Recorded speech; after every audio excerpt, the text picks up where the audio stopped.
Okay, real quick, I have to share this story about divine timing.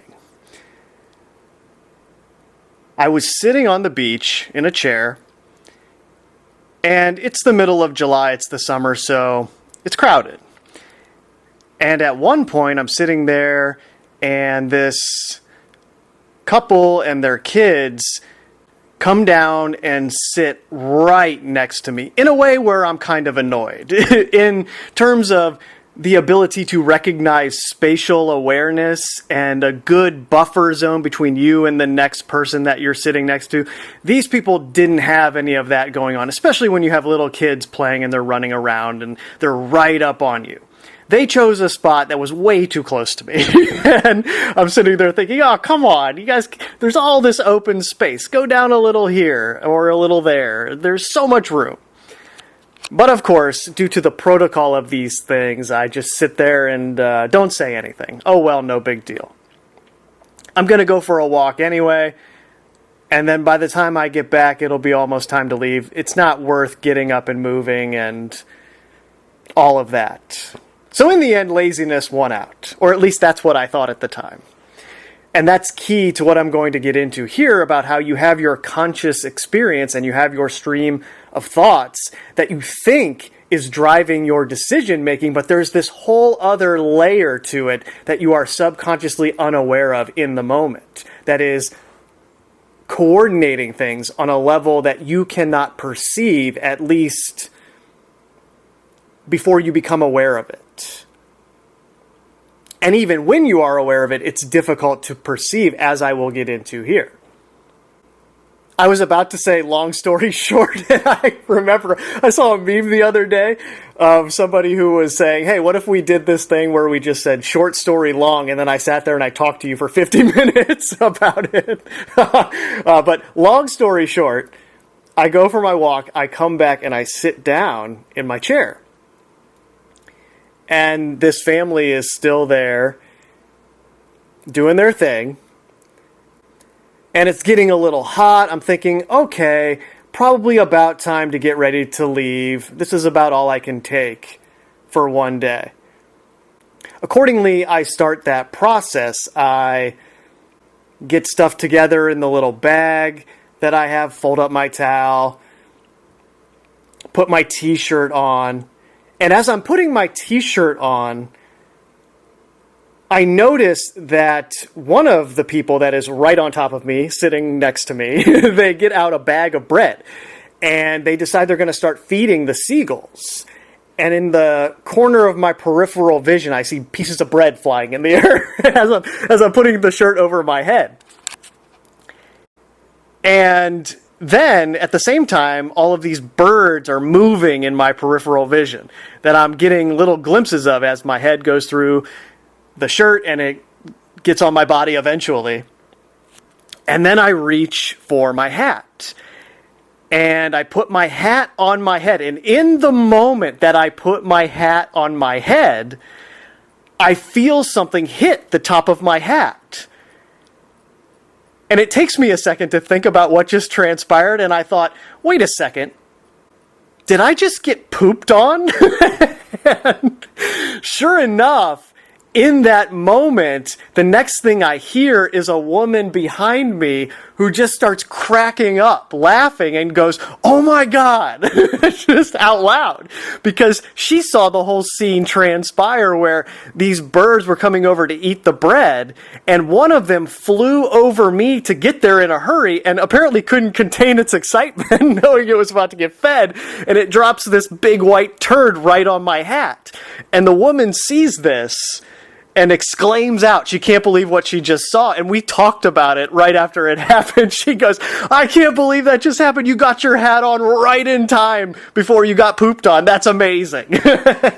And I sat there laughing, thinking, oh my gosh, yes, this is divine timing. I got my hat on right as I was about to get pooped on. Note the words that the woman behind me chose to exclaim in that moment. She said, oh my God.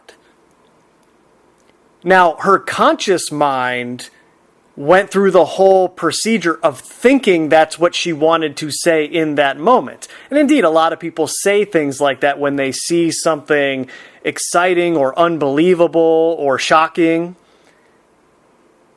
And it all seems very normal and not out of the ordinary along those lines. However, in this moment, those words were chosen very intentionally to anchor the scene for everyone involved. Oh my God. Or put another way, the larger scalar mind speaking to and through all of us in that moment. Divine coordination. And of course, this is a metaphor for everything that is going on, both in your life and in the world. Collectively, we are being pooped on by that which is in control of this world currently. They are very much pooping on us in every way that you can do that to a person. In terms of the symbolic energy that pooping on someone represents. Just the lack of respect, the total lack of care for what you do to another person.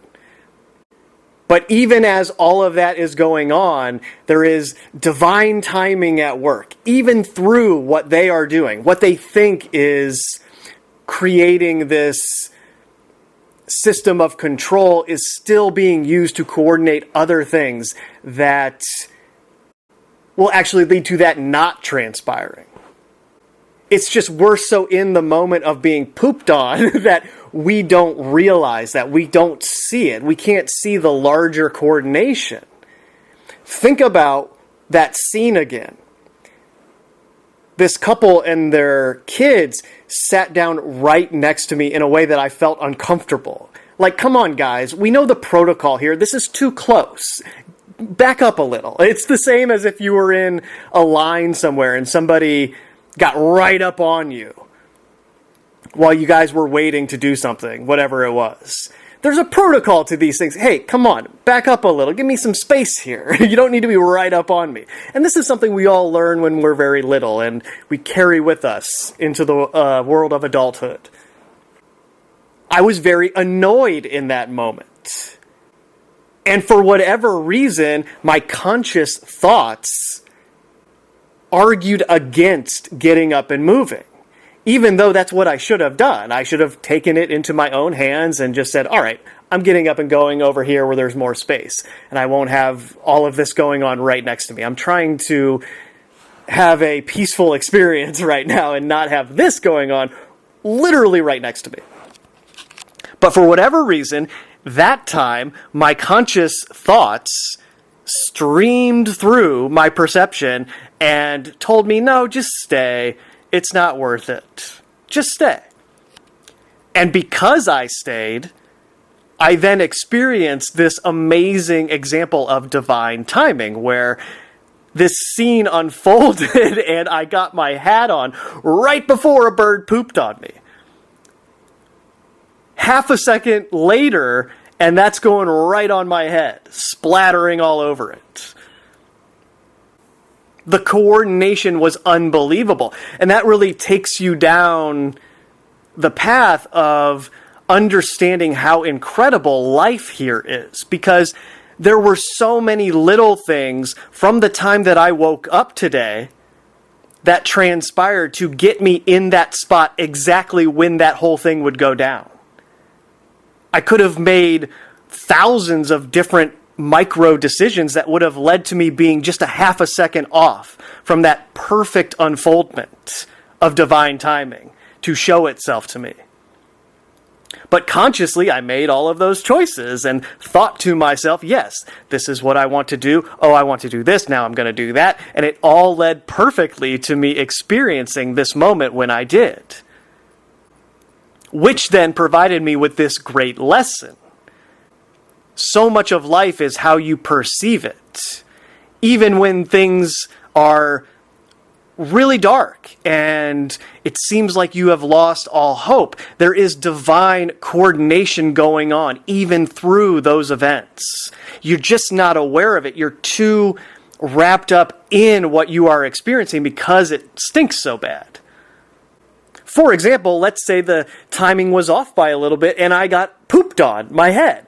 Now, I could have been even extra annoyed. Oh my gosh, this family, they sat down right next to me way too close and then they fed these birds and the bird pooped on me. Can you believe it? Oh, people. Or even if that happened, I sit for a second and I think, hold on a second. I'm looking out at this giant body of water right in front of me. Yes, I got pooped on, but I'll just walk down there, jump in, and wash it off. No big deal. There is always a choice in how you perceive and react to things, which is why those who are in control of this world currently and their media apparatus is constantly injecting images and thoughts into our collective stream of consciousness, getting us pointing the finger at each other, getting us into that space where I would look at what had transpired if I had not put my hat on right when I got pooped on, and I would point my finger at those people and say, oh my gosh, I can't take it anymore. This is it. That's my breaking point. And of course, we all have these moments where temporarily we might lose faith for a certain period of time because it's really extreme what's going on. But even in those extreme things, you have to think about all of the coordination that's taking place to get you to those moments and understand that there is divine timing going on here. At the same time that everything else in your conscious mind is perceiving it. There's extra layers or dimensions to our perception here that goes under the surface. And again, that's why the media targets the subconscious mind, to influence our perception, or lack thereof in most cases, of this other layer at work. This other communication system that is always trying to show you something.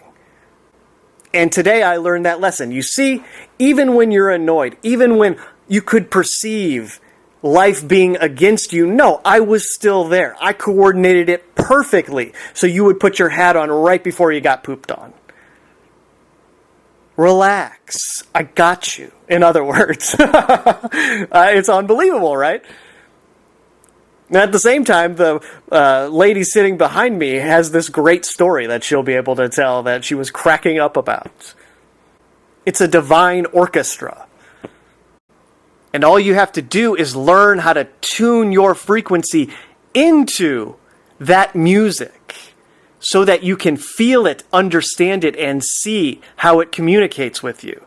And when you do that, even being pooped on, metaphorically, you will be able to see through it towards the divine coordination that always has your back, which then allows you to extract metaphors that will help you bear being alive here, wherever we are.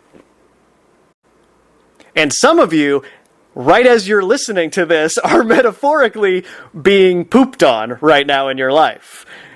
And my intention for you is that this recording is your hat that you're about to put on. You have the choice in how you react to everything that transpires in your life. Don't forget that. All right, that's it. Later.